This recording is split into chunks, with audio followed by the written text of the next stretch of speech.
Namaskar. The life of Swami Vivekananda by his Eastern and Western disciples. Part 2. Back to London. Part 2. Swami ji की London वापसी भाग 2 episode 2 क्रमशः। पिछले भाग में हमने सुना कि स्वामी विवेकानंद इंग्लैंड लौटकर अपने मिशन को नए जोश से आगे बढ़ा रहे थे। लंदन में उन्होंने वेदांत के व्यावहारिक और दार्शनिक पहलुओं पर गहरे व्याख्यान दिए।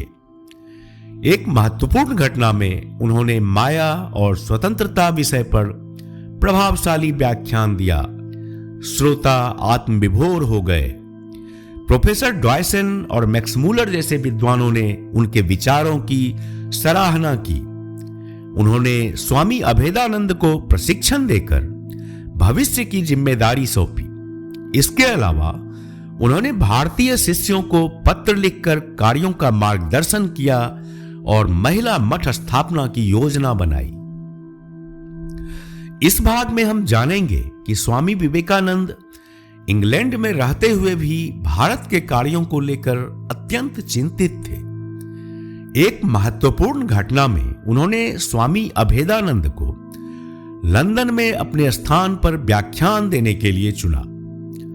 27 अक्टूबर को जब अभेदानंद ने क्राइस्ट थियोसॉफिकल सोसाइटी में सफलतापूर्वक अपना पहला भाषण दिया तो स्वामी जी अत्यंत प्रसन्न हुए।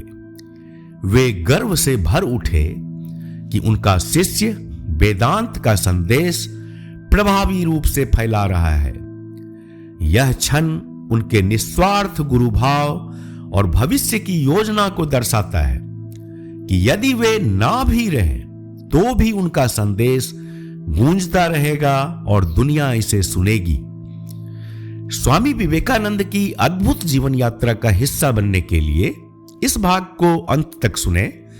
अगर आपको यह प्रयास अच्छा लगे तो कृपया लाइक, कमेंट और हमारे चैनल को सब्सक्राइब करें। अब आगे की गाथा सुनते हैं। जय स्वामी विवेकानंद।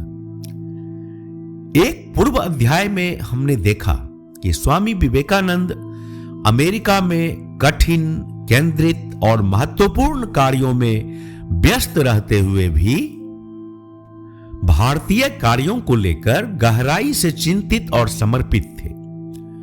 ऊपर दिए गए पत्र का अध्ययन यह प्रमाणित करता है कि इंग्लैंड में रहते हुए भी उनका ध्यान भारत में होने वाले महान कार्यों पर केंद्रित था। वह न केवल इन कार्यों की योजना बना रहे थे बल्कि अपने लिखित शब्दों की शक्ति के माध्यम से उन्हें क्रियान्वित भी कर रहे थे। स्वामी जी केवल अपने भाई शिष्यों को ही पत्र नहीं लिख रहे थे। जिस प्रकार उन्होंने अमेरिका से मद्रास के शिष्यों को प्रेरित किया था, उसी प्रकार अब इंग्लैंड से भी उन्हें यह सिखा रहे थे कि उन्हें आत्मनिर्भर बनना होगा, उत्साह से भरना होगा, भारत के कोने कोने में नए प्रकाश को फैलाना होगा। स्विट्जरलैंड से उन्होंने 6 अगस्त को अपने शिष्यों को लिखा।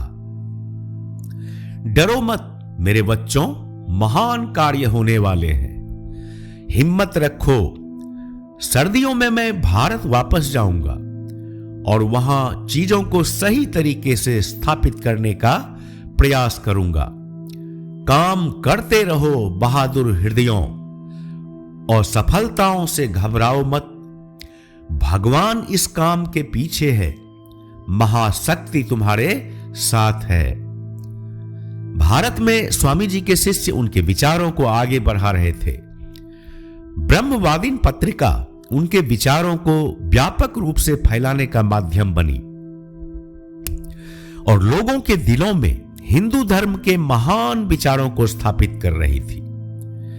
इसके अतिरिक्त उनकी प्रेरणा और मार्गदर्शन से जुलाई 1896 में मद्रास में प्रबुद्ध भारत नामक एक अंग्रेजी मासिक पत्रिका शुरू की गई। यह पत्रिका धर्म और दर्शन को समर्पित थी और युवा छात्रों के लिए वह करने का प्रयास कर रही थी जो ब्रह्मवादीन उन्नत छात्रों के लिए कर रही थी। इस संदर्भ में स्वामी जी ने अगस्त में मद्रास के अपने एक शिष्य को लिखा, जब तुम इस पत्रिका को सफल बना लो तो तमिल, तेलुगु, कन्नड़ आदि भाषाओं में इसी प्रकार की क्षेत्रीय पत्रिकाएं शुरू करो। हमें जन सामान्य तक पहुंचना है। लंदन में स्वामी जी के लिए एक अत्यंत संतोषजनक घटना 27 अक्टूबर को Christ theosophical society Bloomsbury square में स्वामी अभेदानंद के पहले व्याख्यान की सफलता थी। स्वामी जी ने उन्हें अपने स्थान पर बोलने के लिए नामित किया था। इस नवागंतुक सन्यासी ने वेदांत शिक्षाओं के सामान्य स्वरूप पर एक उत्कृष्ट भाषण दिया और स्वामी जी यह देखकर बहुत प्रसन्न हुए कि उनके अंदर न केवल आध्यात्मिक उत्साह है बल्कि एक अच्छे वक्ता बनने की क्षमता भी है। इस अवसर का वर्णन श्री एरिक हैमंड ने इस प्रकार किया। उस दिन दोपहर जो लोग सभा में उपस्थित हुए थे उन्हें एक छोटी सी निराशा का सामना करना पड़ा। यह घोषणा की गई कि स्वामी जी स्वयं भाषण नहीं देंगे बल्कि उनकी जगह स्वामी अभेदानंद भाषण देंगे। स्वामी जी अपने इस शिष्य की सफलता से अत्यंत आनंदित हुए। यह आनंद इतना प्रबल था कि उसे शब्दों में व्यक्त किए बिना नहीं रह सके। उनके शब्दों में विशुद्ध और निर्मल हर्ष झलक रहा था। यह एक आध्यात्मिक पिता का अपने प्रिय पुत्र, एक सफल और प्रतिभाशाली विद्यार्थी की उपलब्धि पर गर्व था। स्वामी जी इस बात से पूरी तरह संतुष्ट थे कि उन्होंने स्वयं को पीछे रखकर अपने भाई और शिष्य को संपूर्ण स्वतंत्रता और अवसर प्रदान किया। यह पूरा दृश्य अद्वितीय सौंदर्य से भरपूर था। ऐसा प्रतीत हो रहा था जैसे स्वामी जी सोच रहे हों और उन्हें यह विश्वास हो कि उनकी यह सोच सत्य है। यदि मैं इस धरातल पर समाप्त भी हो जाऊं तो मेरा संदेश इन प्रिय होठों के माध्यम से गूंजेगा और दुनिया इसे सुनेगी। स्वामी जी ने यह भी टिप्पणी की कि यह उनके प्रिय भाई और शिष्य का अंग्रेजी बोलने वाले श्रोताओं के बीच पहला व्याख्यान था और जब इस टिप्पणी पर तालियों की गड़गड़ाहट हुई तो वे निर्मल आनंद से भावाभिभूत हो गए। इस संपूर्ण प्रसंग में स्वामी जी का निस्वार्थ भाव ऐसा था जिसने उपस्थित लोगों की स्मृतियों में अमिट छाप छोड़ दी। इस समय स्वामी विवेकानंद अत्यंत आनंदित थे। जब वे बार बार समाचार पत्रों की कटिंग्स के माध्यम से स्वामी शारदानंद की अमेरिका में तत्काल सफलता और बढ़ते प्रभाव के बारे में सुनते थे। निजी पत्रों से उन्हें यह जानकर और भी खुशी हुई कि छात्रों की अपेक्षाएं उनके नए शिक्षक से पूरी हो रही थी। जैसा कि हमने देखा, स्वामी जी ने जून के अंत में स्वामी शारदानंद को जे गुडविन के साथ अमेरिका भेजा था। नए शिक्षक की मधुर ध्वनि और उनके सौम्य व्यक्तित्व तथा हिंदू धर्म के उनके प्रवीण व्याख्यान ने तुरंत ही बड़ी संख्या में पुरुषों और महिलाओं को आकर्षित किया। ये वो लोग थे जो पहले स्वामी विवेकानंद की प्रभावशाली वाणी और उनके आदर्शों से वेदांत की ओर आकर्षित हुए थे, लेकिन जिन्हें व्यक्तिगत संपर्क का पर्याप्त अवसर नहीं मिल पाया था। अमेरिका पहुंचने के तुरंत बाद स्वामी शारदानंद को ग्रीन एंकर सम्मेलन में शिक्षकों में से एक के रूप में आमंत्रित किया गया। यह सम्मेलन ग्रीन एंकर समर स्कूल के तहत हुआ, जहां स्वामी विवेकानंद ने अगस्त 1894 में भाषण और कक्षाएं ली थी। स्वामी शारदानंद ने अपना कार्य वहां वेदांत पर व्याख्यान देकर प्रारंभ किया।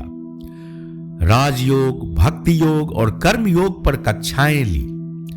ये कक्षाएं उसी विशाल देवदार वृक्ष के नीचे आयोजित हुई जिसे स्वामी का देवदार कहा जाता था और जो 2 वर्ष पहले स्वामी विवेकानंद के लिए एक छतरी और खुले मंच का काम कर चुका था।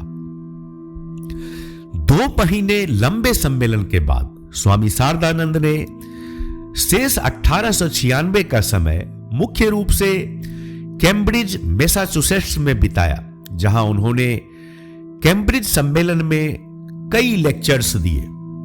इन सम्मेलनों में विभिन्न धर्मों की शिक्षाओं का प्रतिनिधित्व किया गया था।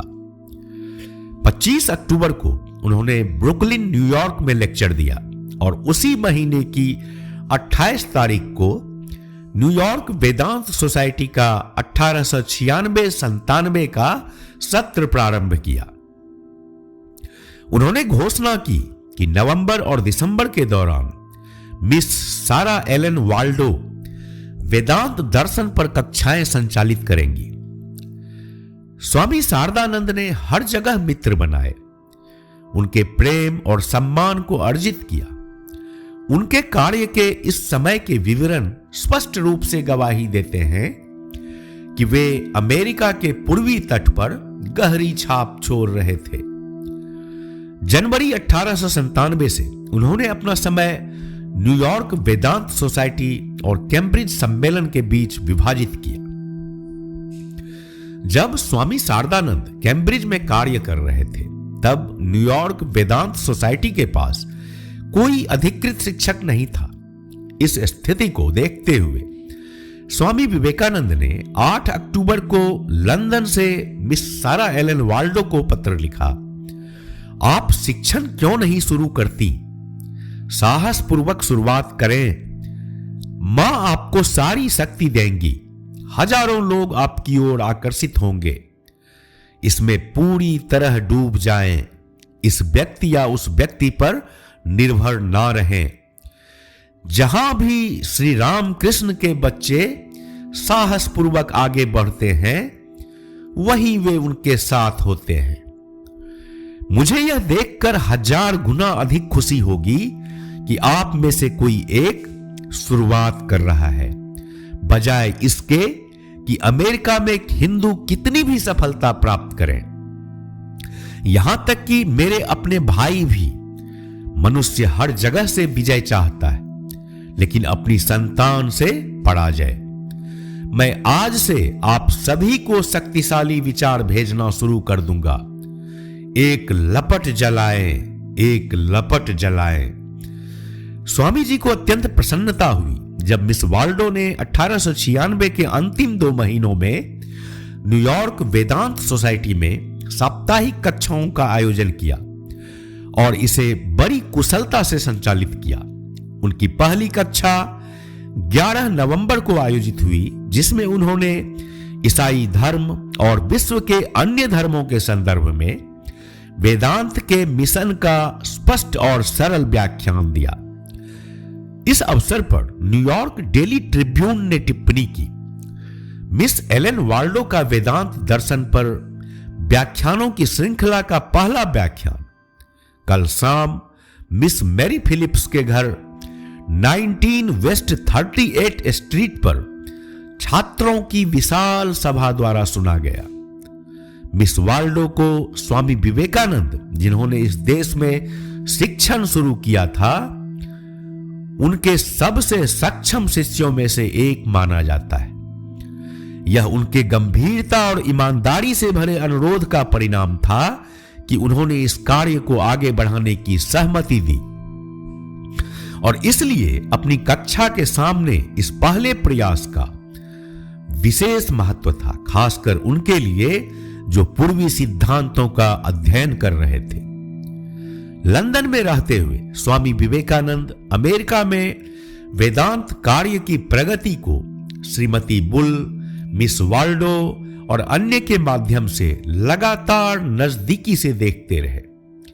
वे चाहते थे कि यह कार्य केवल धार्मिक और बौद्धिक विचारों पर एक व्यापक प्रभाव डालने तक सीमित ना रहे, बल्कि अपनी एक विशिष्ट पहचान और गतिशील केंद्र के रूप में विकसित हो। इसका प्रमाण 8 अक्टूबर को श्रीमती बुल को लिखे उनके पत्र में मिलता है। उन्होंने लिखा, हालांकि मैं धार्मिक और सामाजिक कार्यों की विभिन्न शाखाओं के साथ पूरी सहानुभूति रखता हूं, मुझे लगता है कि कार्य में विशिष्टता अनिवार्य है। हमारा विशेष कार्य वेदांत का प्रचार करना है। अन्य कार्यों में मदद इस एक आदर्श के अधीन होना चाहिए। मुझे आशा है कि आप यह बात स्वामी शारदानंद के मन में दृढ़ता से डालेंगी। स्वामी जी चाहते थे कि अमेरिका में न्यूयॉर्क और बॉस्टन जैसे शहरों में पहले से मौजूद वेदांत समूहों को उनके भाई शिष्य से पर्याप्त ध्यान मिले। उसी पत्र में उन्होंने लिखा, क्या शारदानंद दोनों स्थानों न्यूयॉर्क और बॉस्टन में कार्य कर सकते हैं? मुझे बहुत खुशी होगी यदि यह संभव हो, क्योंकि न्यूयॉर्क की उपेक्षा नहीं होनी चाहिए। स्वामी जी की इच्छा थी कि हर समूह एक मजबूत केंद्र के रूप में विकसित हो, जहां वेदांत दर्शन सिखाया और अध्ययन किया जाए और जहां से यह दर्शन व्यापक रूप में प्रसारित हो सके। साथ ही वे यह भी चाहते थे कि इन स्वतंत्र और बिखरे हुए केंद्रों के सदस्यों के बीच एकता की भावना विकसित हो। उन्होंने एक पत्रिका की कल्पना की जो अमेरिका में संपादित और प्रकाशित हो और जो इन केंद्रों के बीच संवाद और पारस्परिक सहयोग का साधन बने। 4 जून 1896 को गुडविन ने लंदन से श्रीमती बुल को लिखा, स्वामी जी मेरे साथ इस बात को स्वीकार करते हैं कि मैं यहां समय बेकार कर रहा हूं और अमेरिका में अधिक अच्छा कार्य कर सकता हूं। उन्होंने कई बार अपनी इस इच्छा का जिक्र किया है कि हमारे पास अमेरिका में एक पत्रिका होनी चाहिए जो हमारे लोगों को एक साथ जोड़े रखे और वेदांत के अध्ययन में दूसरों की मदद करे। मैंने इस पर गंभीरता से विचार किया है। मैं इसे एक 80 पृष्ठों की पत्रिका बनाने का प्रस्ताव करता हूं।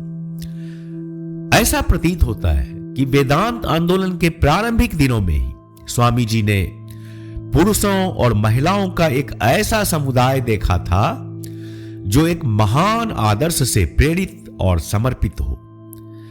हालांकि उस समय अमेरिका में कोई वेदांत पत्रिका शुरू नहीं हो सकी, लेकिन स्वामी जी के नेतृत्व में गति पकड़ चुका वेदांत आंदोलन उनकी अनुपस्थिति में भी बढ़ता रहा। यह स्पष्ट है कि स्वामी जी के अमेरिका से इंग्लैंड जाने के बाद से वेदांत दर्शन में रुचि लगातार बढ़ती रही है और उनके शिष्यों द्वारा उन्हें प्रेम और कृतज्ञता के साथ याद किया गया। इस बात की पुष्टि हेलन पी हटिंगटन द्वारा ब्रह्मवादिन के संपादक को 14 अक्टूबर 1896 को गैंसविले जॉर्जिया से लिखे गए निम्नलिखित पत्र से होती है। मुझे यकीन है कि यह जानकर आपको खुशी होगी कि स्वामी विवेकानंद की शिक्षाओं के शांति प्रदान करने वाले फल समय के साथ लगातार बढ़ रहे हैं। उनका प्रभाव सूर्य की रोशनी की तरह है, इतना शांत, इतना शक्तिशाली और दूरगामी। यह हमेशा हमारे लिए एक चमत्कार रहेगा कि एक पूर्वी व्यक्ति ने हम पश्चिमी लोगों पर इतना गहरा प्रभाव कैसे छोड़ा, जबकि हमारी लंबी विचारधारात्मक और शैक्षिक परंपराएं अक्सर विपरीत दृष्टिकोणों में प्रशिक्षित रही है। हमारी रुचि किसी अस्थायी फैशन की तरह शोरगुल वाली नहीं है। आज यह पहले से कहीं अधिक गहरी और मजबूत है। स्वामी जी के सभी अनुयायी अपने अपने अवसरों के अनुसार सत्य को फैलाने का ईमानदारी से प्रयास करते हैं। कुछ इसे अपने घरेलू दायरे में शांतिपूर्वक करते हैं तो कुछ इसे अधिक प्रमुखता से करते हैं। और कौन माप सकता है कि मनुष्य का मौन प्रभाव कितना गहरा होता है। यहां तक कि यहां स्वामी जी के कार्य क्षेत्र से 1000 मील से भी अधिक दूरी पर उनके नाम का उल्लेख सुनने को मिलता है। मुझे आशा है कि वह समय दूर नहीं जब वेदांत न्यूयॉर्क शहर की तरह यहां भी प्रसिद्ध हो जाएगा। स्वामी विवेकानंद की हमारे बीच वापसी की इच्छा न करना असंभव है, क्योंकि उन्होंने हम सभी को इतनी गहराई से अपना प्रिय बना लिया है। जैसा कि उन्होंने अपने गुरु श्री रामकृष्ण परमहंस के बारे में कहा था, उनकी उपस्थिति सभी के लिए संत और पापियों के लिए आशीर्वाद थी। उसी प्रकार उनका जीवन भी हमारे बीच आशीर्वाद था। उन्होंने हमें बेहतर जीवन जीने और सभी मनुष्यों के प्रति भाईचारे का व्यवहार करने के लिए प्रेरित किया।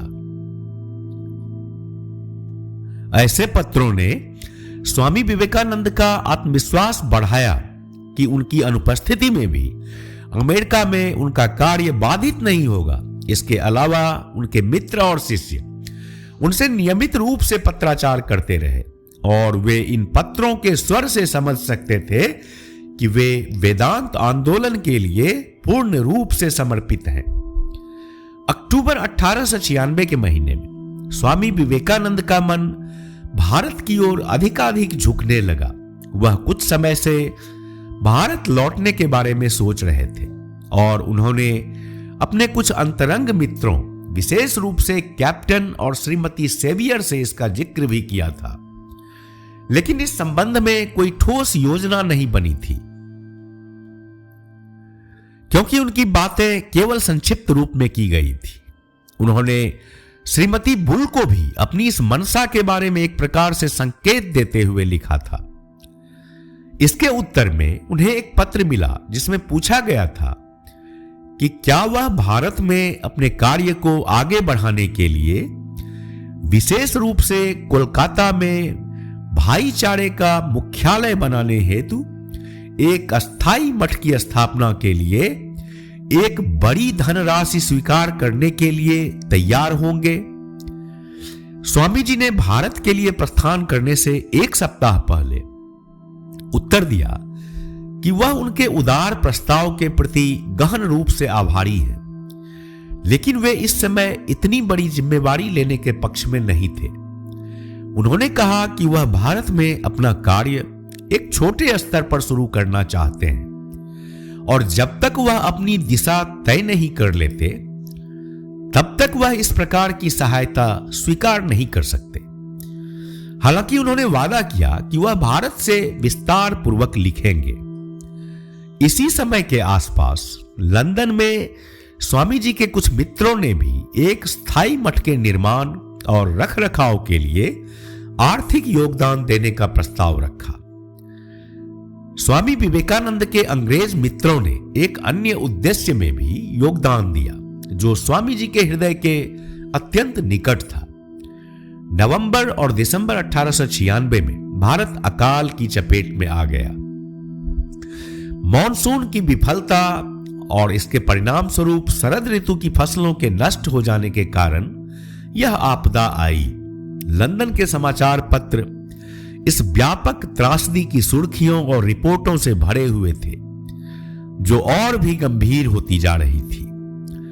इन विवरणों को पढ़कर स्वामी जी का हृदय व्यथित हो चुका था। स्वामी जी ने स्वयं जो भी धन संभव था राहत के लिए भेजा। 14 नवंबर को श्री गुडविन ने श्रीमती बुल को लिखा, स्वामी जी भारतीय अकाल में काफी रुचि ले रहे हैं। उन्होंने इंडियन मिरर को राहत के लिए एक राशि भेजी है और यहां की एक महिला मिस एमेलिन सूटर जो एक अत्यंत उदार समर्थक हैं, उन्होंने भी उन्हें इसी उद्देश्य के लिए एक बड़ी धनराशि दी है। इस प्रकार स्वामी जी न केवल पश्चिम में रहकर रामकृष्ण संघ का संगठन कर रहे थे, बल्कि अकाल राहत कार्य में अपने पहले प्रयास के रूप में एक प्रतीकात्मक शुरुआत भी कर रहे थे, जिसे संघ भविष्य में और बड़े पैमाने पर करेगा। 21 नवंबर 1896 को कैम्ब्रिज इंडियन मजलिस ने यूनिवर्सिटी आर्म्स होटल में प्रिंस रंजीत सिंह जी और श्री अतुल चंद्र चटर्जी, दो प्रतिष्ठित भारतीय छात्रों के सम्मान में एक रात्रि भोज का आयोजन किया और स्वामी जी को भी इस भोज में आमंत्रित किया गया। 16 दिसंबर 1896 के इंडियन मिरर में स्वामी जी के भाषण की रिपोर्ट इस प्रकार प्रकाशित हुई। स्वामी जी ने जोरदार और गगनभेदी तालियों के बीच भाषण देने के लिए खड़े होकर उत्तर दिया, यह कहकर अपनी बात शुरू की कि उन्हें ठीक ठीक यह समझ नहीं आ रहा था कि इस टोस्ट का उत्तर देने के लिए उन्हें क्यों चुना गया, सिवाय इसके कि उनका शारीरिक आकार भारत के राष्ट्रीय पशु, वो हंस रहे थे, भारत के राष्ट्रीय पशु से मिलती जुलती है। उन्होंने उस शाम के अतिथियों को बधाई दी और अध्यक्ष द्वारा किए गए उस कथन को गंभीरता से लिया कि श्री चटर्जी भारत के इतिहासकारों द्वारा की गई पिछली गलतियों को ठीक करने वाले हैं। और स्वामी जी ने कहा कि अतीत से ही भविष्य का उद्भव होता है और उन्होंने किसी भी राष्ट्र के भविष्य के लिए अतीत के सत्य ज्ञान को सबसे बड़ा और अस्थायी आधार माना। वर्तमान उन अनगिनत कारणों का परिणाम है जो अतीत में घटित हुए। उन्होंने कहा कि हमें यहां उपस्थित यूरोपीय लोगों से कई चीजें सीखने की आवश्यकता है, लेकिन हमारा अतीत, भारत का वह गौरवशाली इतिहास जो अब बीत चुका है, प्रेरणा और शिक्षण का एक बड़ा स्रोत होना चाहिए। चीजें उठती हैं और गिरती हैं, दुनिया में हर जगह उत्थान और पतन होता है। भले ही आज भारत गिरा हुआ है, यह निश्चित रूप से फिर से उठेगा। उन्होंने याद दिलाया कि एक समय था जब भारत ने महान दार्शनिकों और उनसे भी बड़े भविष्यवक्ताओं और उपदेशकों को जन्म दिया। उन दिनों की स्मृतियां हमें आशा और आत्मविश्वास से भर देती हैं। यह पहली बार नहीं है जब भारत के इतिहास में हम यहां तक पहुंचे हों। अवसाद और पतन के दौर पहले भी आए हैं, लेकिन भारत ने हमेशा लंबी दौड़ में विजय प्राप्त की है और भविष्य में भी ऐसा ही होगा। नवंबर के दूसरे सप्ताह की एक कक्षा व्याख्यान के बाद स्वामी जी ने अचानक श्रीमती सेवियर को अलग बुलाया और उनसे तुरंत नेपल्स से प्रस्थान करने वाले सबसे सुविधाजनक जहाज के लिए 4 टिकट खरीदने को कहा, क्योंकि वह यूरोप के रास्ते नेपल्स तक की यात्रा करके समुद्री यात्रा को छोटा करना चाहते थे। यह बात उनके लिए एक आश्चर्य की तरह थी।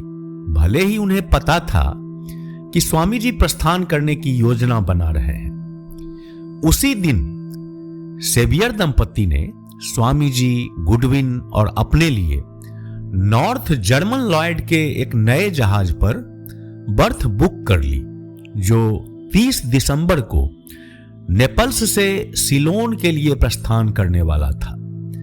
हालांकि बाद में उन्हें SS प्रिंस रीजेंट लुइटपोल्ड में स्थानांतरित कर दिया गया, क्योंकि नया जहाज समय पर यात्रा के लिए तैयार नहीं हो सका। जय स्वामी विवेकानंद।